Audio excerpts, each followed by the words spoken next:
ഇന്ന് നമ്മൾ ചെയ്യാനായിട്ട് പോകുന്നത് ഗ്രീൻ പീസ് വെച്ചിട്ടൊരു കറിയുടെ റെസിപ്പിയാണ്.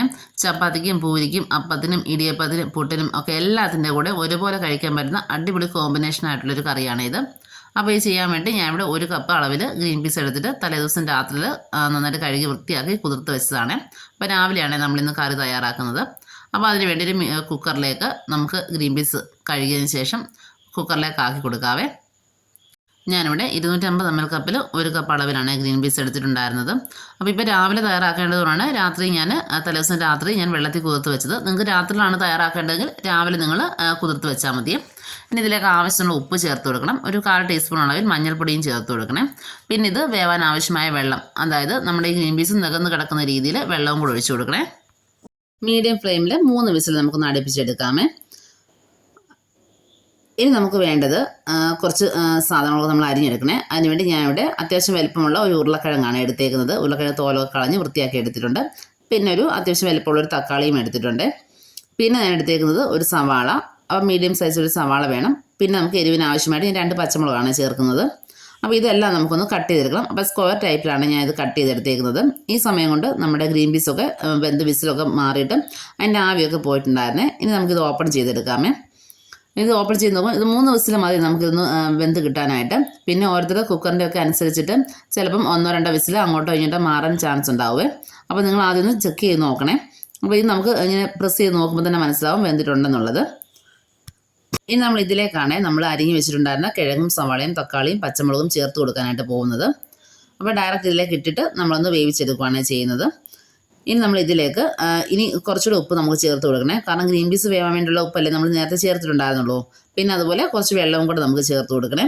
കാരണം ഈ കിഴങ്ങും ഒക്കെ ഒന്ന് വെന്ത് കിട്ടണമല്ലോ. അപ്പോൾ അതുകൊണ്ട് അതനുസരിച്ചിട്ട് കുറച്ച് വെള്ളവും അതുപോലെ ആവശ്യമുള്ള ഉപ്പും കൂടെ ചേർത്തിട്ട് വീണ്ടും നമുക്ക് ഒരു വിസിലൊന്ന് മീഡിയം ഫ്ലെയിമിലൊന്ന് അടിച്ചെടുക്കാമേ.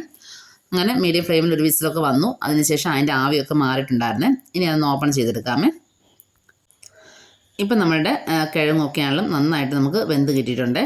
ഇനി നിങ്ങൾക്ക് ഒരു സ്പൂൺ വെച്ചിട്ട് ജസ്റ്റ് ആ കിഴങ്ങൊന്ന് പ്രസ് ചെയ്ത് നോക്കുമ്പോൾ നിങ്ങൾക്ക് മനസ്സിലാകും കിഴങ്ങൊക്കെ നന്നായിട്ട് റെഡിയായി വന്നിട്ടുണ്ട്. പിന്നെ നമ്മുടെ ഈ കറിക്ക് കുറച്ച് കൊഴുപ്പ് കിട്ടാൻ വേണ്ടിയിട്ട് നമുക്കൊരു തവി വെച്ചിട്ട് നമുക്ക് കുറച്ച് ഗ്രീൻ പീസും അതുപോലെ കുറച്ച് കിഴങ്ങ് നമുക്ക് ജസ്റ്റ് ഒന്ന് ഉടച്ചു കൊടുക്കണേ. നന്നായിട്ട് മിക്സ് ആക്കി ഒന്ന് ഉടച്ചുടച്ചൊന്ന് മിക്സ് ആക്കി എടുക്കണേ. അപ്പോൾ നമ്മുടെ കറിക്ക് കുറച്ച് കൊഴുപ്പ് കിട്ടുവേ. അപ്പോൾ ഈ ജസ്റ്റ് ഒന്ന് ഒരു 3-4 പീസ് കിഴങ്ങ് നമ്മളൊന്ന് ഉടച്ചു കൊടുത്താൽ മാത്രം മതിയാകുമേ. ഇനി വേറൊരു പാൻ ചൂടാക്കി അതിലേക്ക് ഓയിൽ ഒഴിച്ചെടുക്കാം. ഞാനിപ്പോൾ വെളിച്ചെണ്ണയാണ് യൂസ് ചെയ്യുന്നത്. 1-1.5 ടേബിൾ സ്പൂൺ വെളിച്ചെണ്ണ ഒഴിച്ചു കൊടുത്തിട്ടുണ്ട്. വെളിച്ചെണ്ണ നന്നായിട്ട് ചൂടായി വരണേ. ഇതിലേക്ക് നമുക്ക് കടുക് ചേർത്ത് കൊടുക്കാം. കടുക് നന്നായിട്ടൊന്ന് പൊട്ടി വരണം. അതിനുശേഷം നമുക്കിതിലേക്ക് ചേർക്കേണ്ടത് ചുവന്നുള്ളിയാണ്. അപ്പോൾ ഞാൻ ഇവിടെ 10 ചുവന്നുള്ളി എടുത്തിട്ടുണ്ടായിരുന്നു. അത് റൗണ്ടിലൊന്ന് കട്ട് ചെയ്ത് നമ്മളിതിലേക്ക് ചേർത്ത് കൊടുത്തിട്ടുണ്ട്. ഇനി ചുവന്നുള്ളി നമുക്കൊന്ന് വഴറ്റിയെടുക്കണം. നന്നായിട്ടൊന്ന് കളറൊക്കെ ഒന്ന് ചേഞ്ച് ആയി വരണേ. ഈ ചുവന്നുള്ളിയോടൊപ്പം തന്നെ നമുക്ക് വറ്റൽമുളകും കറിവേപ്പിലയും ചേർത്ത് കൊടുക്കാവുന്നതാണ്. എന്നിട്ട് നന്നായിട്ടൊന്ന് വഴറ്റിയെടുക്കാം. നല്ല കളറൊക്കെ നന്നായിട്ട് ഒന്ന് ചേഞ്ച് ആയി വരണേ. ചുവന്നുള്ളിയൊക്കെ നന്നായിട്ടൊന്ന് വഴന്ന് നല്ല ബ്രൗൺ നിറമായിട്ട് വരണേ. ചുവന്നുള്ളിയൊക്കെ കളറൊക്കെ ചേഞ്ച് ആയി വന്ന സമയത്ത് നമുക്കിതിലേക്ക് 1 ടേബിൾ സ്പൂൺ ഇഞ്ചി വെളുത്തുള്ളി പേസ്റ്റ് ഞാൻ ചേർത്ത് കൊടുത്തിട്ടുണ്ട്. എന്നിട്ട് വഴറ്റിയെടുക്കണേ. പിന്നെ നമ്മൾ ഈ ഉരുളക്കിഴങ്ങൊക്കെ വേവിക്കുന്ന സമയത്ത് വേണമെങ്കിൽ നിങ്ങൾക്ക് വെളുത്തുള്ളി നമ്മൾ അരിഞ്ഞിട്ട് വേവിക്കാവുന്നതാണ്. ഞാനിപ്പോൾ അത് ചെയ്തിട്ടില്ല കേട്ടോ. ഇനി ഇതിലേക്ക് ഒരു 1/4 ടീസ്പൂൺ അളവിൽ മഞ്ഞൾപ്പൊടിയും ചേർത്ത് കൊടുത്തു. എന്നിട്ട് അതിൻ്റെ പച്ചമണം മാറുന്നവരെ നന്നായിട്ടൊന്ന് വഴറ്റിയെടുത്തിട്ടുണ്ട്. ഇനി നമുക്കിതിലേക്ക് ബാക്കിയുള്ള മസാലപ്പൊടികൾ ചേർത്ത് കൊടുക്കാമേ. അപ്പോൾ ഇതിലേക്ക് ചേർക്കേണ്ടത് 1 ടേബിൾ സ്പൂൺ മല്ലിപ്പൊടി, 1/2 ടീസ്പൂൺ മുളക് പൊടി, 1/2 ടീസ്പൂൺ ഗരം മസാലപ്പൊടി ഇത്രയും ചേർത്ത് കൊടുത്തിട്ട് നന്നായിട്ടൊന്ന് വഴറ്റിയെടുക്കണേ. ഫ്ലെയിം കുറച്ച് വെച്ചിട്ട് നമ്മളിന്ന് വഴറ്റിയെടുക്കണം.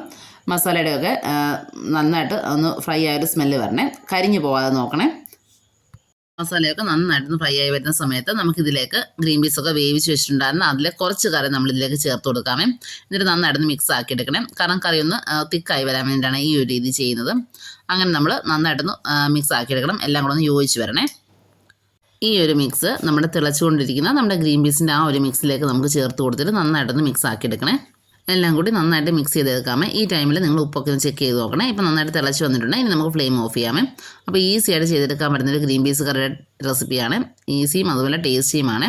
അപ്പോൾ എല്ലാത്തിൻ്റെ കൂടെ നമുക്ക് കഴിക്കാൻ പറ്റും. പൂരി, ചപ്പാത്തി, അപ്പം, പൊറോട്ട, ഇടിയപ്പം, പുട്ട് എല്ലാത്തിൻ്റെ കൂടെ ഒരുപോലെ കഴിക്കാൻ പറ്റുന്ന അടിപൊളി ഒരു കോമ്പിനേഷനാണ്. അപ്പോൾ എല്ലാവരും വീട്ടിലൊന്ന് ട്രൈ ചെയ്ത് നോക്കണം. ട്രൈ ചെയ്ത് നോക്കിയിട്ട് ഫീഡ്ബാക്ക് അറിയിക്കണം.